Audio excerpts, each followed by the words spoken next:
I stood at the altar that morning, my palms sweaty under my cuffs, watching Emily glide toward me in her white dress. Her smile was wide, her eyes locked on mine, and for a moment, I thought I'd never been happier. 8 years together, 2 engaged, 6 dating through college and late-night fights, and all the little promises we'd made. Now here we were, married, surrounded by 100 guests in a reception hall decked with flowers and twinkling lights. Our song hummed through the speakers, some slow song she'd picked, and I let myself believe it was perfect. Perfection's a lie, though, isn't it? By the time the toast started, I was sipping champagne, grinning at my friends' dumb jokes, oblivious to the crack splitting my world wide open. I didn't know my best man, Tom, was about to hand me the pieces. It started with an itch I couldn't scratch. Emily had been weird about the DJ, Ryan, a guy she'd insisted on hiring last minute. I'd wanted my friend's band, but she'd shut that down fast. Ryan's cheap and good. Jake, relax, she'd said, her tone sharp enough to make me drop it. I always dropped things with her. Her temper wasn't worth the fight. At the reception, though, it nagged at me. She was radiant at the head table, her veil catching the light, but her eyes kept flicking to the DJ booth. Ryan was spinning tracks, some hip-hop mix she'd begged for, and she'd tap her foot like it was their little secret. I told myself it was nothing, just wedding jitters. People get weird on days like this, right? Then she excused herself. Need some air, she mumbled, brushing my hand off her arm as she slipped out a side door, her dress trailing behind her like a ghost. I watched her go, the clock ticking in my head. 5 minutes passed. 10. My cousin Dave clapped me on the shoulder, slurring something about the open bar, but I barely heard him. Where was she? I scanned the room, my sister twirling her kid on the dance floor, Tom joking with my uncles, the usual chaos of a wedding. But Emily was gone too long and my gut twisted. She'd been off lately, late-night texts she'd tilt away from me, vendor meetings that stretched past midnight. I'd asked about Ryan once, weeks back. Just a friend, she'd snapped, shutting me down cold. Now, with her missing, that snapped reply echoed louder. I caught Tom's eye across the room. He was my best man. My oldest friend knew me since we were kids stealing beers from his dad's garage. You see her leave? I asked, keeping my voice casual. He shrugged, but his frown deepened. Yeah, a while ago. Thought she'd be back by now. Something in his tone prickled me, like he was holding back. The story is just getting started. Please like and subscribe if you haven't subscribed already. Now, back to the story. I tried to shake it off, plastering on a smile for my aunt's toast, but every laugh felt hollow. My wife, wasn't here, and I couldn't stop picturing her out there, somewhere I wasn't. She reappeared after 20 minutes, her cheeks flushed, her veil slightly askew. Checking the cake, she said when I raised an eyebrow, sliding back into her seat like nothing was up. The cake was fine, I'd seen it. 3 tiers of vanilla perfection, untouched. Her excuse landed like a stone in my chest, heavy and wrong. I watched her closer now. She avoided my eyes, chatted too loudly with her bridesmaids, kept sneaking glances at Ryan. He was back at his booth, spinning a slow track, but his assistant had been covering earlier. Odd. My unease grew roots, spreading through me like poison. I wanted to ask, demand, where she'd really been, but the crowd held me back. Our families, our friends, all watching us play the happy couple. Tom pulled me aside near the bar, his face pale as ash. Jake, I need to show you something. His voice was low, urgent, and my stomach dropped like I'd missed a step. He led me to a quiet corner, hands shaking as he pulled out his phone. I followed her earlier, he muttered. Didn't want to, but she was gone too long. Listen. He hit play. Emily's voice crackled through, soft, giggling, unmistakable. Finally alone, she said, followed by a deeper murmur, Ryan's. A rustle, a laugh, then silence that roared in my ears. They were in the back room, Tom said, barely meeting my eyes. Kissing. I saw it. I couldn't breathe. The room tilted, the chatter fading to a dull hum.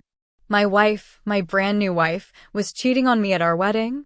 I replayed every moment, her pushing Ryan's name, those sound checks she'd done solo, the way she dodged my questions with that irritated flick of her hand. You sure? I croaked, grasping at straws, hoping he'd laugh and say it was a prank. Tom nodded grimly. I recorded it. I'm sorry, man. Sorry didn't cut it. Rage clawed up my throat, hot and bitter, but I swallowed it. I needed to see her face when she knew I knew. I needed her to squirm. She was back at the table, sipping wine, laughing at something her sister said, playing the perfect bride.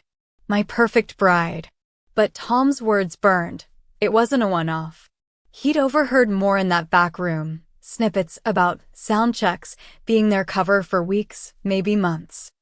I thought back to those late nights she'd spent planning, coming home with excuses about traffic or a dead phone battery. I'd believed her. I'd trusted her. 2 months ago, I'd found a text from R, missed you today, and she'd laughed it off as her cousin Rachel. I'd bought it because I wanted to, because doubting her felt like doubting us. Now it clicked. Ryan. The DJ she'd randomly found online. The guy she'd fought for over my buddy's band. How long had this been going on? Had she even wanted this wedding, or was I just the safe bet while she played house with him? My hands shook as I gripped my glass, the champagne gone flat. I wanted to storm over, yank her from her chair, demand answers in front of everyone.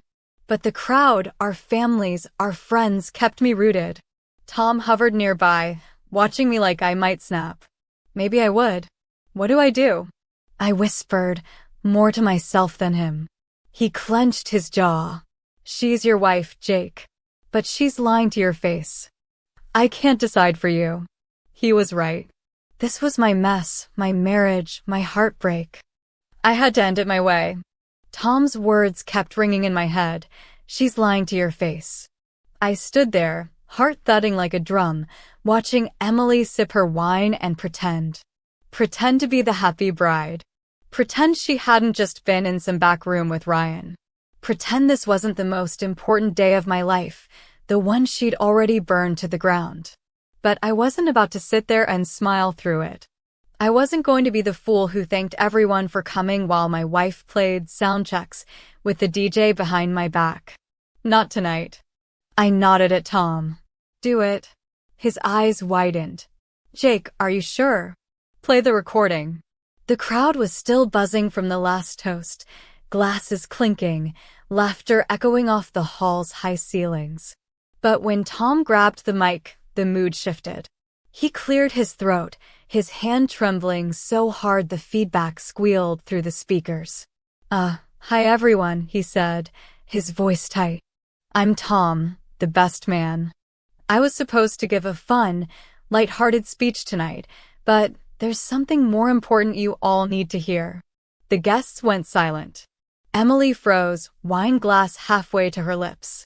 Jake, she whispered, her voice like a hiss. What is he doing? I didn't answer. Tom pressed play. The crackle of the recording echoed through the hall, quiet giggles, a muffled voice. Then Emily's laugh, unmistakable. Finally alone, her voice purred. A deeper voice, Ryan's, responded, low and intimate.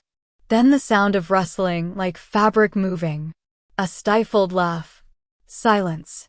For a second, no one reacted. It was like the air had been sucked out of the room. Then the gasps started, sharp, loud. Emily's mom clapped a hand over her mouth.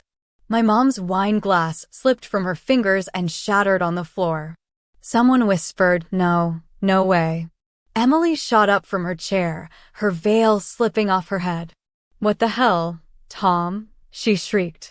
Her voice echoed through the stunned crowd, but Tom didn't back down.